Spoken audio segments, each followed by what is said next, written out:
What's up, Yoon-Fam? It is I, Mark Yoon. So piggybacking off of yesterday's video where I had DeathStall777, otherwise known as Aaron, fill in for me and take over the channel with his discussion on the significance of Siegfried and Nightmare throughout the franchise of Soul Calibur, I wanted to kind of piggyback off of that. And what I mean by that is today I want to talk about the very natures of the swords themselves, the Soul Swords, that being Soul Edge and Soul Calibur, their significance to the plot. Obviously they have a great deal of significance, but I wanted to kind of talk about it in terms of characterization and plot development. So yesterday Aaron was mentioning the fact that Nightmare himself is a part of Siegfried and that they are one and the same, and it is not simply a case of possession because the other people either transform into manifested but they don't have their own wills, and Nightmare talks to Soul Edge and so on and so forth. You can watch yesterday's video for more of what he said. So I've always said from the beginning that Soul Calibur and Soul Edge are two sides of the same coin. Both of them have different motivations, I guess you would say, towards chaos and order, but it shows that both of them are not actually good or evil completely. Soul Edge is definitely wants to see chaos and wreak destruction and havoc, but Soul Calibur is not blameless herself. Soul Calibur has on occasion not only possessed people, but also manipulated and pulled strings behind the scenes to get the events going the way that she wants them to go as well. And being that the old lore from the old timeline suggested that Soul Calibur actually came from Soul Edge, which is yet to be seen in this new timeline if that's still the case, if there's only two swords across the entire multiverse of timelines, or if it is different depending on which area they are in. When Soul Calibur does things, she does things pretty similarly to her predecessor, that being Soul Edge. We see this with Nightmare, and we also see this with Elysium. So Elysium is kind of the same thing as Nightmare. It's kind of his antithesis to a point. We have what? Nightmare was Siegfried for a long time, right? I mean, he was other characters as well. Nightmare was also, I believe, Inferno. And like Aaron said yesterday, a lot of the characters, when they get Soul Edge, they just became malfested or possessed in a way, but they didn't retain their own sense of self, not that at least that they shown. It was more of a lack of control or anything, I guess the representation of chaos. But Elysium was kind of a similar situation to Nightmare, whereas Soul Calibur without Siegfried kind of cloned him, I guess is the best way of putting it. That's why we see him later on in the series separate from the entity himself. We have Siegfried as a completely different entity entirely from Nightmare, but underneath of the armor we see this deformed kind of evil variation of Siegfried himself.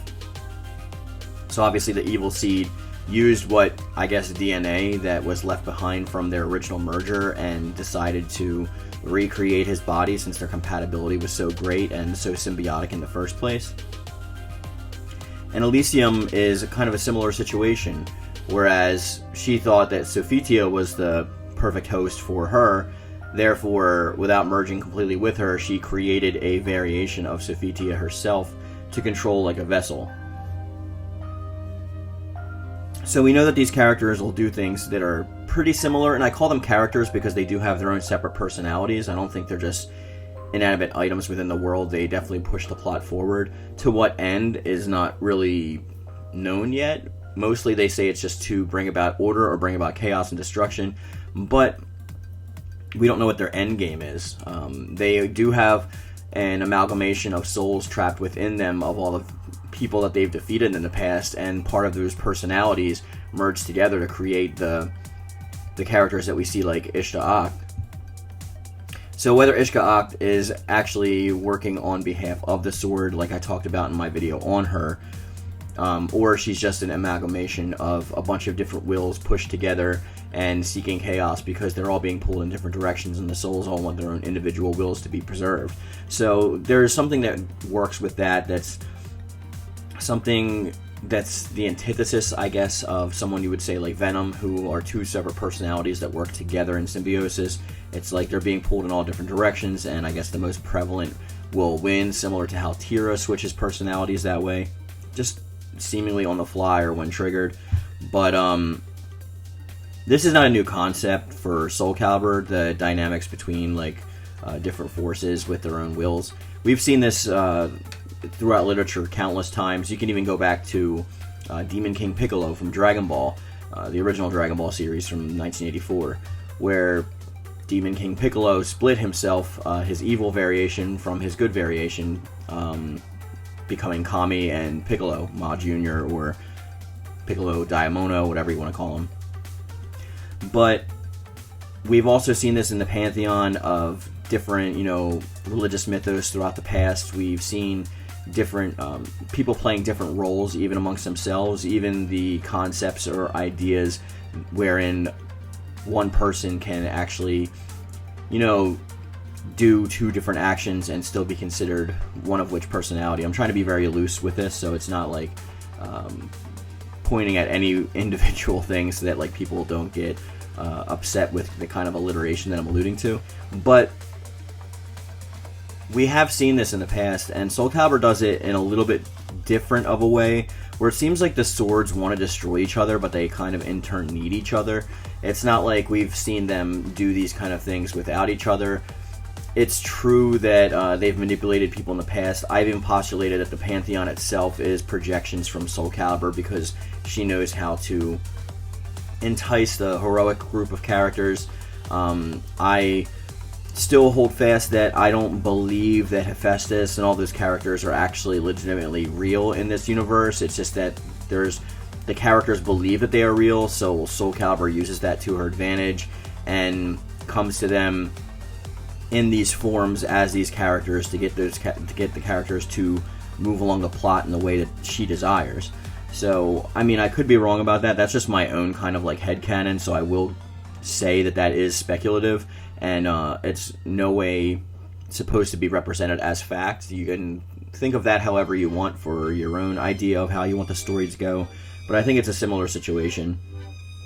Same as how we see Soul Edge give astral projections or some kind of like form, the shadow figures that have been seen in the past besides Ishka-Acht. And even Ishka-Acht to an extent, I mean, I, in retrospect, said that that wasn't a character at the end of Setsuka's story because it turned out to be Ishka-Acht. But what's really the difference between Ishka-Acht and the other shadow people? I'm probably going to go into that in the future. Is it because she has a actual physical form?